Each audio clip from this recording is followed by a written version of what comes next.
Why am I stretching, you ask? This is going to be a really intense episode. Welcome back to Beyond the Box with Ben. I'm Ben, and here are 10 e-commerce tips. 3, 2, 1. Oh, a little hot take. A little spicy improv for you there.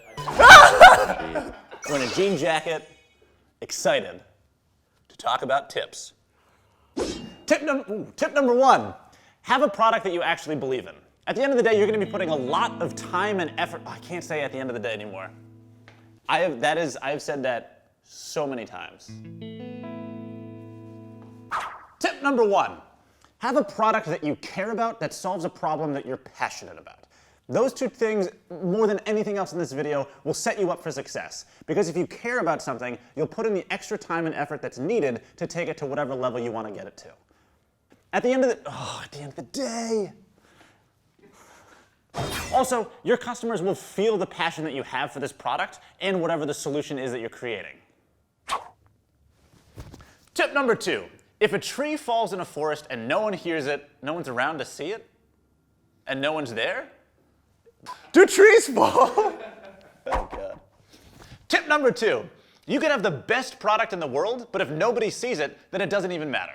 Make sure that your marketing is dialed in so that you're showing your product to people that might want to engage with it or buy it. Don't be afraid, even at the very early stages of your e-commerce business, to show your product to people and see what they think. Tip number 3, make it look good. People are seeing a ton of products in their feed every single day. So in order to cut through that noise, your brand has to reflect the passion that you put into your product. Make it look good. Tip number 4, research your competitors. No matter what stage you're at in your journey, you can always take time to find out what other people in your field are doing. The main thing here is that you need a point of difference. No one wants 10 of the same product, so what makes your product different from theirs? The easiest way, or the first way you could do this, is just having a bit of a differentiated product. But if you've already created your product and it's a saturated market, the other ways you can differentiate yourself are to have different pricing, different shipping options, different user experience on your website, different customer experience when they go through your ordering system. There are so many different ways to differentiate yourself. Tip number 5, be transparent with your customers. Brand loyalty and consumer trust are two incredibly important factors for your business to consider.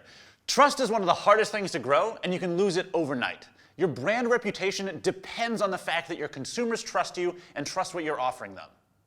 Cherish it. Cherish them. Your brand equity is based on the trust of your customers. It's one of the most valuable things you have as a company.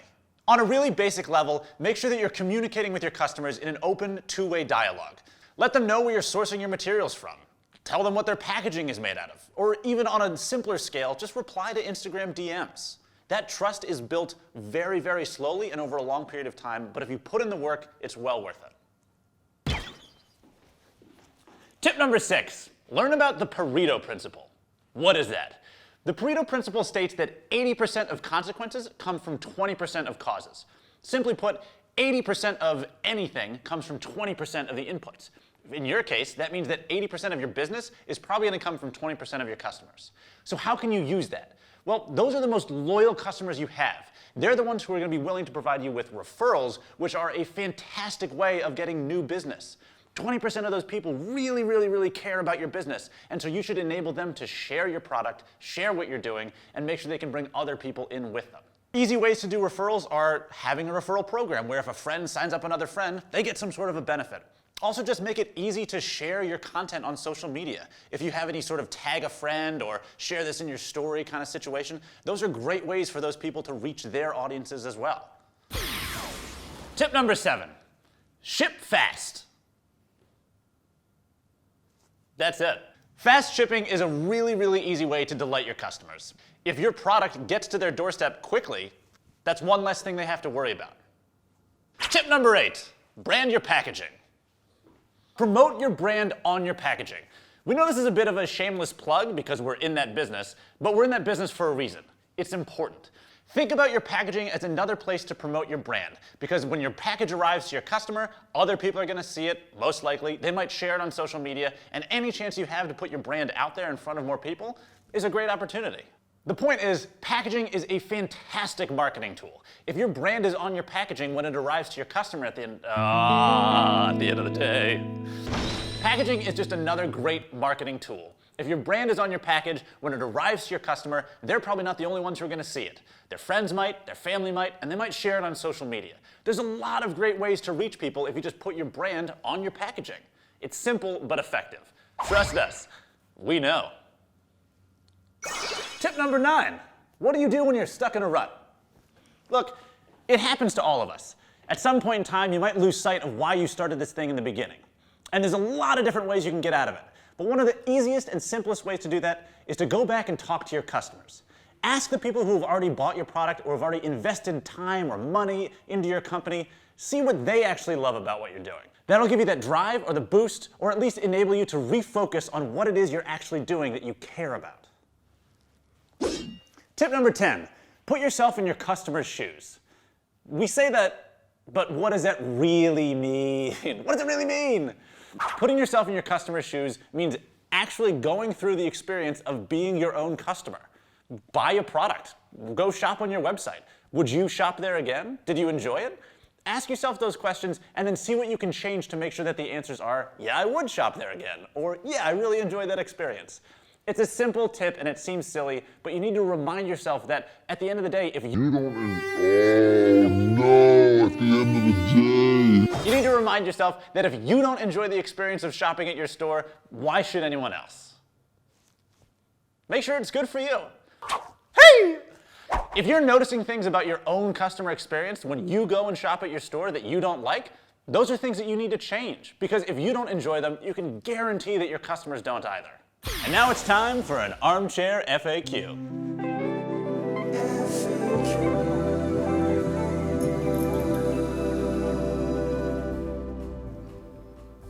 Welcome to this episode's Armchair FAQ.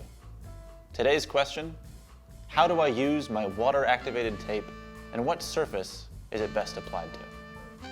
I'll show you. Cut the length of tape that you're looking to apply.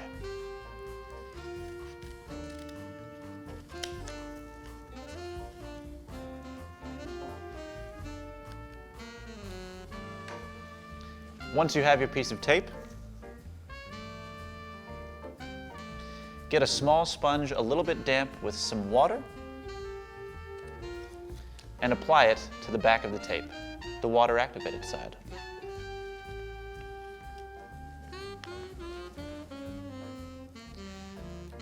Once the water-activated side is slightly damp, take the tape and place it onto the surface that you're looking to seal.